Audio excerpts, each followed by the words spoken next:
Tamiya goodness. Israeli M51 Super Sherman. What a fantastic kit. It's all Tamiya. Started off a little funky, different on the hull.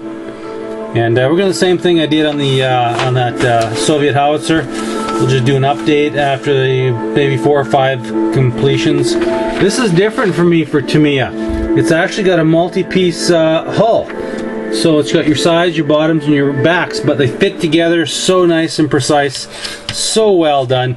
The only thing I've had to change is Tamiya went back to their roots on that one, and just all there was a blob of plastic, so I cut that off and put a proper handle on it. The running gear is so simple. Dragon, learn from Tamiya. You don't need, this part is exactly 3 pieces. That's all you need. It looks good. It's fantastic. You know, I'm sure Dragon would break this up until these 15 or 16 friggin' pieces just so they could say, hey, look at us. You don't need it. That's all you need. It looks fantastic. It's a scale model. It's not a working replica, so I really like the way Tamiya is doing it. Their running gear is nice and snug. Everything's well molded. And this was another one.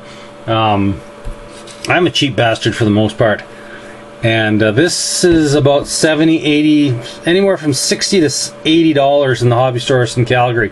I was up at my one of my favorite shops up north of the city, and they do a lot of sales, a lot of sale items. I picked this up on sale for $36 Canadian, and that's a fantastic price. There's a couple other ones I probably should have got.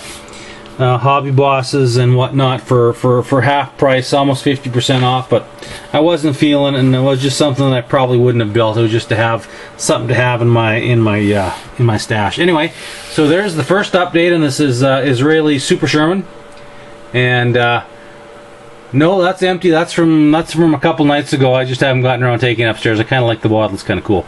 Anyway, guys, like I say, build models, have fun. But spend some time with your wife and kids and make a life other than in front of a computer screen or in front of a hobby bench. Alright guys, later. Thanks for watching. Bye. Morning guys. Well, this M51 from Tamiya is coming along nicely. The running gear is all built up. It builds up really nice. It's simple to put together. And we're just starting on the hull now. I see that Tamiya is back at its inability to make handles. So all they're giving us is just a chunk of plastic, and at this price point you'd think Trumpeter can do it, Hobby Boss can do it. Why can't Tamiya start molding us some little handles? I mean, come on guys, I love Tamiya stuff, but on a $70 kit there's no reason why we can't have little plastic grab handles as opposed to just lumps of plastic on this rear hull. Anyway, this hull is very smoothly finished. We probably have to rough it up a bit. These are a sand cast composite hull, so they're probably going to be a little bit rougher, but it is coming along. Once again, this is another kit that I would probably recommend you find on sale. Like I did, I think I paid $36 for it, which is a good price. I certainly wouldn't want to pay the full retail of this, anywhere from $56 to $78 that I've seen for this one. Anyway guys, another quick update on this M51. Well, there's the Tamiya M51 Super Sherman in its all its glory.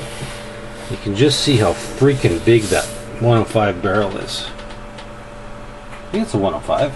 Is it a 75? No, I'm pretty sure it's a 105. A French 105. Anyway, turret's all done up. There's no real pitfalls, anything to watch out for. It is Tamiya, as I've said in the previous ones, just some grab handles and whatnot, and added a little bit of texture to the turret, added some weld lines to the edges, because the pictures I've got of one of these has a very predominant weld line on it, very large. A little bit extra texture to the back of this. This was a lot heavier cast, rougher cast.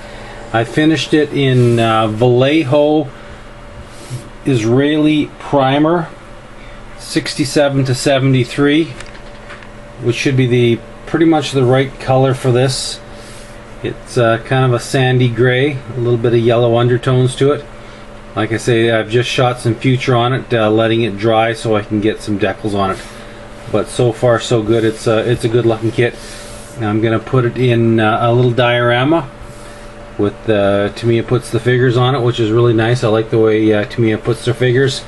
The tracks look good. It's just a rubber band style track, but with a Sherman you really don't need a link-to-link track because there's no track sag whatsoever. It's a live track. It's kept tight at all times. So as you can see going around this kit, it's a good looking kit. Recommended at a certain price point. Don't pay full value for this, guys. I've said it before in my other stuff. See if you can get it on sale. But it builds up to a very realistic, nicely looking Super Sherman. I wish that it had a spotlight on like the one that Shep Payne did back in the, I want to say 70s, maybe early 80s. I remember looking at one on one of the magazines, and he scratch built one of these and he put the big ass spotlight on it. So I kind of wish it had the spotlight on it to pay homage to good old Shep Payne. But anyway, there it is, guys. Next time you see this, she's going to get some weathering done on it. Later.